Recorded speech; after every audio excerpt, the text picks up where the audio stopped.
SF1 data loading.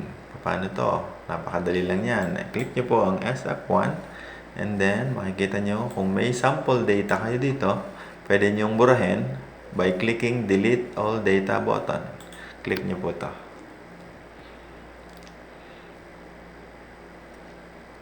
Now, kapag clear na ang ating worksheet, i-open nyo ang inyong SF1. Okay, ako may sample po akong SF1 dito. Kayo naman magda-download. Manggagaling po yan sa LIS.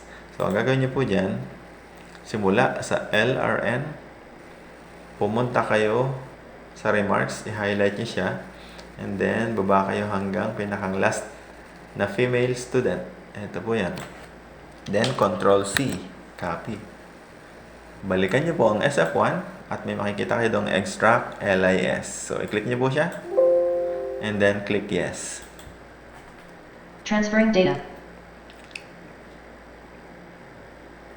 Okay, wait for 30 seconds para i-upload ng system lahat ng data niya from LIS. Checking date of birth. Divide the names into 4 columns. Finished. Okay, finished na kagad. Di ba ba? Napakagandang technology. Ano po? So, ano ang mangyayari sa mga pangalan na naisulat dito sa ating SF1? Okay, mapupunta po kagad yan sa ating card front. Tingnan niyo po ang card front at nakasulat po dito lahat ng inyong students. Sa loob ng 30 seconds, na i-type na po kagad yan sa ating system. Si student 1, kasama ang kanyang LR number, sex, and age. Student 2, meron siyang sariling LR number.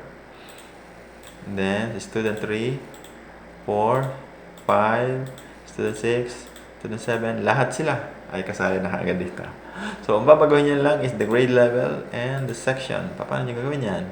Set up sheet. Puntahan niyo po yan. Tapos, palitan niyo ang grade level. Dito niyo siya makikita sa drop-down list. Grade 1, 2, 3, 4, 5, 6, 7, 8, 9, 10. Example, grade 7. Click niyo po yan. Grade 7. And then, palitan nyo ang name of section ninyo. Halimbawa, Langka. Okay? Then, balikan nyo po ang ating card front at makikita nyo po na updated na siya doon. Grade 7, section Langka. Okay? So, napakabilis ng pag-download ng data. Tapos, mabilis din siyang i-upload dito sa ating software. Kiklik nyo lang ang Extract LIS.